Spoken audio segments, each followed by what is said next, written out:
સદીઓ વીતી ગઈ, લોકો કહેતા રહ્યા એ તો બસ એક જૂની વાર્તા છે, કોઈ કવિની કલ્પના છે. પણ પછી એક દિવસ અરબ સાગરના ઠંડા ઘેરા તળિયેથી કંઈક બહાર આવ્યું, કંઈક એવું જે દુનિયાએ ક્યારેય જોવાની અપેક્ષા નહોતી રાખી. પથ્થરોની દિવાલો, ભવ્ય મહેલોના અવશેષો, એક આખી નગરીના નિશાન, સમુદ્રના પેટાળમાં ખામોશ સૂતેલા, જાણે કોઈ યુગોથી રાહ જોઈ રહ્યું હોય. આ હતી દ્વારકા, ભગવાન શ્રી કૃષ્ણની નગરી દ્વારકા, જેને આપણે ધર્મગ્રંથોમાં વાંચી હતી, જેની વાર્તા દાદા દાદીએ કરી હતી. એ જ દ્વારકા હવે સામે હતી અને આખી દુનિયા જોતી રહી ગઈ. પણ સવાલ એ હતો કે આ નગરી ડૂબી કેવી રીતે? એક જ રાતમાં, એક જ ઝાટકે આટલી ભવ્ય, આટલી સમૃદ્ધ નગરી સમુદ્રમાં કેવી રીતે સમાઈ ગઈ? શું એ કોઈ શ્રાપ હતો કે કુદરતની કહેર હતી, કે પછી કંઈક એવું બન્યું જે આજે પણ આપણી સમજથી પરે છે? વૈજ્ઞાનિકો વર્ષો સુધી ત્યાં ગયા, દરિયાના તળિયે ઉતર્યા, માપ્યું, તપાસ્યું, ગણ્યું, પણ જવાબ આજે પણ અધૂરો છે. આજે આપણે એ જ રહસ્યની અંદર ઊંડા ઉતરવાના છીએ. તો મિત્રો, અંત સુધી મારી સાથે જોડાયેલા રહેજો. આજથી લગભગ 5000 વર્ષ પહેલા સમુદ્રની વચ્ચે એક નગરી વસતી હતી. સોનાના મહેલો, હીરા મોતીથી જડેલા દરવાજા, પહોળા અને સ્વચ્છ રસ્તાઓ, અને ચારે બાજુ એવી મજબૂત દિવાલો કે કોઈ દુશ્મન સ્વપ્નમાં પણ અંદર ન પ્રવેશી શકે. આ નગરી એટલી સુનિયોજિત હતી કે આજની મોટી મોટી સિટીઝ પણ તેની સામે ઝાંખી પડી જાય. પછી એક રાત આવી અને આ બધું જ પાણીમાં સમાઈ ગયું. વર્ષ હતું 1983. ગુજરાતના ઓખા તટ પાસે ભારતીય પુરાતત્વવેદોની એક ટીમ ડ્રાઇવિંગ ઇક્વિપમેન્ટ સજ્જ કરીને સમુદ્રની સપાટી પર ઊભી હતી. કોઈને ખ્યાલ નહોતો કે થોડી ક્ષણોમાં જ ઇતિહાસ ફરી લખાવાનો છે. તેઓ સમુદ્રના વાદળી ઊંડાણમાં ઉતર્યા અને ત્યાં જે જોયું તેમના શ્વાસ રોકાઈ ગયા. વિશાળ પથ્થરોની દિવાલો, ભવ્ય કારીગરી, મોટા મોટા દરવાજા, જાણે પાણીની અંદર આખું શહેર ઊંઘી રહ્યું હોય સદીઓથી. આ બીજું કઈ નહીં, આ હતી ભગવાન શ્રી કૃષ્ણની ડૂબેલી નગરી દ્વારકા. આ ગાથાની શરૂઆત થાય છે મથુરાથી. કંસનો વધ થયા પછી તેનો સસરો જરાસંઘ ક્રોધથી પાગલ થઈ ગયો. 17 વખત તેને મથુરા પર ચડાઈ કરી. દર વખતે શ્રી કૃષ્ણ તેને હરાવી દેતા, પણ જરાસંઘ ફરી આવી જતો નવી સેના લઈને. મથુરાની પ્રજા થાકી ગઈ હતી. નિર્દોષ લોકો મરી રહ્યા હતા, બાળકો ડરી ગયા હતા. કૃષ્ણ આ બધું જોઈ રહ્યા હતા અને તેને નિર્ણય લીધો મથુરા છોડવાનો, પ્રજાને બચાવવા માટે. ભલે દુનિયા તેને રણછોડ કહે.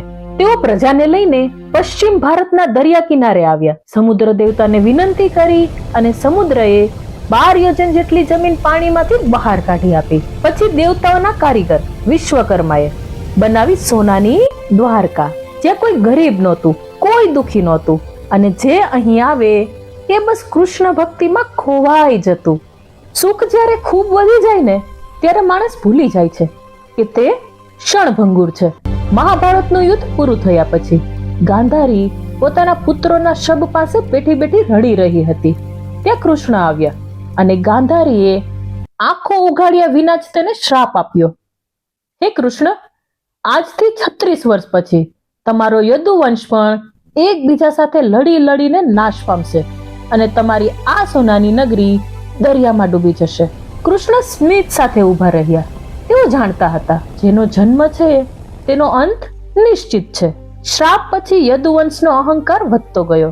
ઋષિઓ દ્વારકા આવ્યા ત્યારે યાદવ યુવાનોએ તેમનો મજાક ઉડાવ્યો. ભગવાન કૃષ્ણના પુત્ર સામને સ્ત્રીના વેશમાં ઋષિઓની સામે ઉભો રાખ્યો અને ઋષિઓને પૂછ્યું કે આના પેટે દીકરો જન્મશે કે દીકરી? ઋષિઓએ ક્ષણમાં જ સઘળું જાણી લીધું અને ભયંકર શ્રાપ આપ્યો. આના પેટે લોખંડનું મૂષળ જન્મશે અને એ જ તમારા વંશના વિનાશનું કારણ બનશે.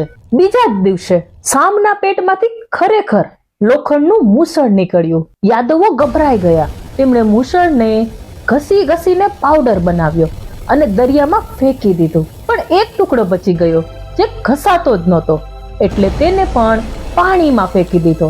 ગઈ મુસીબત, બચી ગયા. પણ ના, તે પાવડર દરિયા કિનારે ઉગતા ઘાસમાં ભળી ગયું. ઘાસ લોખંડ જેવું ધારદાર બની ગયું અને પેલો ટુકડો એક માછલી ગળી ગઈ, જે આગળ જઈને એક શિકારીના તીરની અણી બની વિનાશ તૈયાર હતો.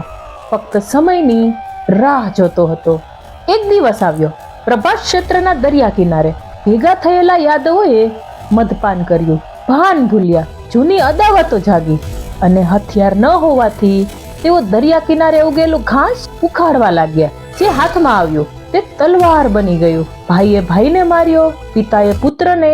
જોત જોતામાં આખો યાદવ વંશ ત્યાં ખૂટ્યો કૃષ્ણની આંખો સામે. ત્યાર પછી બલરામે દેહ ત્યાગ કર્યો અને કૃષ્ણ એક પીપળાના ઝાડ નીચે જઈને બેઠા. આંખો અર્ધ ખુલ્લી, ચહેરા પર શાંતિ.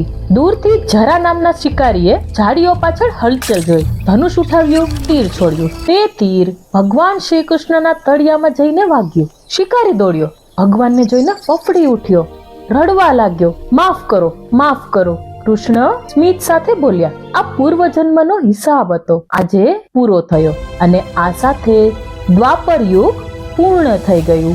અર્જુન દ્વારકા આવ્યો. ત્યાં ફક્ત સ્ત્રીઓના અને બાળકોના રુદનનો અવાજ હતો. કૃષ્ણએ જતા જતા કહ્યું હતું, મારા ગયા પછી સમુદ્ર આ નગરીને ગળી જશે. બધાને લઈને નીકળી જજે. અર્જુને બધાને ભેગા કર્યા અને બરાબર ત્યારે જ મોજા આકાશ સુધી ઊંચા ઉછળ્યા. ભૂકંપ આવ્યો. દરિયો દિવાલો તોડીને અંદર ઘૂસ્યો. લોકોની સામે સોનાના મહેલો ડૂબ્યા, બગીચા ડૂબ્યા અને ધીમે ધીમે આખી દ્વારકા દરિયાના પેટમાં ઊંઘી ગઈ હંમેશ માટે. વૈજ્ઞાનિક ડોક્ટર એસ.આર. રાવ અને તેમની ટીમને 1980 ના દાયકામાં ત્યાંથી પથ્થરના કિલ્લા, અનાજના વાસણો, મોટા લંગરો મળ્યા જે 5000 થી 9000 વર્ષ જૂના સાબિત થયા. વિજ્ઞાને પણ સ્વીકાર્યું, દ્વારિકા કલ્પના નથી પણ ઇતિહાસ છે. કૃષ્ણ આપણને સમજાવતા ગયા, સોનાના મહેલો, વૈભવ, સત્તા કશું જ કાયમી નથી. સમય બધું જ બદલી નાખે છે. આજે પણ જ્યારે તમે દ્વારકાના દરિયા કિનારે ઊભા રહો અને મોજા તમારા પગ સ્પર્શ કરે ને ત્યારે થાય, ક્યાંક ઊંડે આ પાણીની નીચે સોનાની નગરી આજે પણ ઊંઘે છે, શ્રી કૃષ્ણની રાહ જોતી. મિત્રો, આ વાત સાંભળ્યા પછી મન એક ક્ષણ માટે થંભી જાય છે, કારણ કે આ માત્ર એક ઘટના નહોતી, આ જિંદગીનો એક સાચો અહેસાસ હતો. જો આ વાતે તમારા દિલને સ્પર્શ કર્યું હોય તો એ ફિલિંગને એક લાઈકમાં વ્યક્ત કરો અને કમેન્ટમાં જણાવો તમારું શું કહેવું છે આ વિશે. અને આવી જ સાચી, ઊંડી અને જીવંત વાતો સાંભળવી હોય તો આ ચેનલ સાથે જોડાયેલા રહો. સબસ્ક્રાઇબ કરો જેથી કોઈ ઘટના ચૂકી ન જાઓ. ફરી મળીશું એક નવી અદ્ભુત ઘટના સાથે. ત્યાં સુધી જય શ્રી કૃષ્ણ. રાધે રાધે.